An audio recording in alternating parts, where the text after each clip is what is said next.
The Disappearance of Ashley, Kansas. Original author, unknown. Sometime during the night of August 16th, 1952, the small town of Ashley, Kansas ceased to exist. At 3:28 a.m. on August 17th, 1952, a magnitude 7.9 earthquake was measured by the United States Geological Survey. The earthquake itself was felt throughout the state and most of the Midwest. The epicenter was determined to be directly under Ashley, Kansas. When state law enforcement arrived at what should have been the outskirts of the farming community, they found a smoldering, burning fissure in the earth, measuring 1,000 yards in length and approximately 500 yards in width. The depth of the fissure was never determined. After 12 days, the statewide and the local search for the missing 679 residents of Ashley, Kansas was called off by the Kansas state government at 9:15 p.m. On the night of August 29th, 1952, all 679 residents were assumed to be dead. At 2:27 a.m. on August 30th, 1952, a magnitude 7.5 earthquake was measured by the United States Geological Survey. The epicenter was situated under what used to be the location of Ashley, Kansas. When law enforcement investigated at 5:32 a.m., they reported that the fissure in the earth had closed. In the 8 days leading up to the disappearance of the town and its 679 residents, bizarre and unexplainable events were reported by dozens of the residents of Ashley, Kansas, and law enforcement of the surrounding areas. On the evening of August 8th, 1952, at 7:13 p.m., a resident named Gabriel Jonathan reported a strange sight over the sky above Ashley. The town itself, having no official law enforcement branch, called into the police station of the neighboring town of Hayes. Gabriel reported what appeared to be a, quote, small black opening in the sky, end quote. Within 15 minutes, Hayes police station became overwhelmed with dozens of calls, all reporting the same phenomenon. The phenomenon was never reported by any of the neighboring communities. A decision was made to send a trooper to Ashley to investigate the matter the following morning. At 7:54 a.m. on the morning of August 9th, 1952, Hayes police officer Alan Mace radioed to the Hayes police station. He reported that, despite following the one-way road leading into Ashley, he became lost.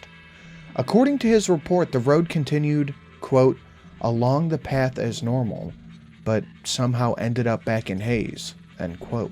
Officer Mace went on to add that the road never curved or bent in any direction. At 9:15 a.m., 7 of the town's 10 police cars were sent to investigate the situation. All members of the team came to the same conclusion. The one and only road leading into Ashley stopped leading into Ashley, but instead led back to Hayes. Phone calls continued to pour into the Hayes police station, all reporting that the black opening in the sky continued to grow in size. All callers were advised to remain inside and not to travel unless absolutely necessary. At 8:17 p.m., Mrs. Eleanor Cantor reported that her neighbors, Mr. and Mrs. Milton, and their 2 children, Jeffrey and Brooke, were missing. According to Mrs. Cantor's phone call, the Miltons attempted to leave the town in their family car earlier that evening. They never returned. The law enforcement officials from Hayes never reported the car or individuals coming up the one-way road. At 7:38 a.m. on the morning of August 10th, 1952, phone calls from Ashley into the Hayes police station reported that the town was in total darkness now. The sun had never risen. At 10:15 a.m., at the request of a Hayes law enforcement officer, a helicopter from Topeka, Kansas flew over the region which Ashley, Kansas stood. The town was never observed from the air. At 12:43 p.m. on the afternoon of August 11th, 1952, Miss Phoebe Daniels called the Hayes police station. She reported that her daughter, Erica, had begun to have conversations with her father, who died 3 years prior in a drunk driving accident.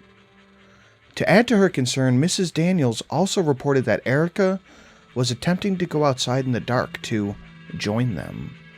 Over the course of the next 12 hours, a reported 329 phone calls were placed in the Hayes police station, all of which described a similar phenomenon with the children of the town. The following morning of August 12th, 1952, the situation became dire.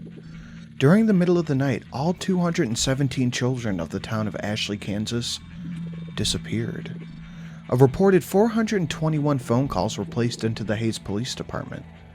Unable to be of any useful assistance, Hayes law enforcement instructed all callers to remain inside and avoid any and all attempts to finding the missing children. At 9:15 p.m. on the evening of August 13th, 1952, Ashley elder Scott Luntz reported a growing distant fire to the south. According to his description, the fire seemed to turn the distant black into a, quote, bright red and orange that seemed to extend high into the sky, end quote. Throughout the rest of the day, calls continued in, stating that the fire, in addition to moving north, now seemed to come out of the black sky. No fire was ever witnessed by any of the neighboring communities or law enforcement officials. The reports continued until 12:09 a.m. on the morning of August 14th, 1952. The last phone call placed by a Mr. Benjamin Endicott reported that the sky had grown so intense that it began to appear as daytime over the town. Then the phone call abruptly ended. This is the phone call placed by Mr. Benjamin Endicott. Just hold on. Wait. Yeah, I see something. It's to the south. It looks like a...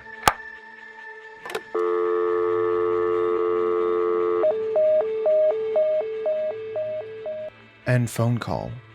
The next call wouldn't be placed until the following evening. The following is the entire transcript of a phone call received by the Hayes Police Department out of the town of Ashley, Kansas. It was placed at 9:46 p.m. on the evening of August 15th, 1952. In this recorded phone call, the officer on duty is Officer Peter Welsh. The caller has been identified as a Miss April Foster. Hayes Police Department. Hello? Yes, hello? Ma'am, who am I speaking with? My name is April. Sir, please help me. What's happening, ma'am? Last night, they came back. Ma'am, I'm gonna need you to... Last night, they came back! Ma'am, I'm gonna need you to calm down and speak clearly. What happened? Who came back? Everyone. Everyone? They all came back in the fire. What do you mean, everyone? My son. I saw him last night. He was walking down the street. He was burned. Jesus Christ, he was burned. Ma'am, he died last year. I raised him since he was a baby. It's been just me and him. I told him to watch for cars when he rode his bike, but he never wanted to listen. Ma'am, what you're saying doesn't make any sense. You said everyone came back. Are you fucking listening to me? Everyone came back. Everyone who died or went missing, they're back. And they're looking for us. He said, Mommy, I'm okay. See, I can walk again. Where are you? Mommy? I want to see you. Ma'am, where are you now? Are you safe? I'm hiding, just like everyone else. We saw them walking through the fields, and some people opened the doors for them. Oh God, the screaming. I don't know what happened to them, but their houses caught fire and caved in. I have my curtains drawn and I'm hiding in the closet right now, and... Ma'am? Ma'am, is everything alright? Are you okay? Ma'am? Oh, God. Ma'am? Something just came here. Ma'am, stay as quiet as you can. Don't make a sound. Mom? Mommy? He came inside. He is inside. Stay absolutely still. Don't move. Don't leave. Mommy? Mommy, where are you hiding? Just stay quiet. I found you. I found you, Mommy. Ma'am? Ma'am? The following morning, at 6:55 a.m., the law enforcement officials of the Hayes Police Department arrived at the location of Ashley, Kansas. A smoldering, burning fissure in the earth was all that remained.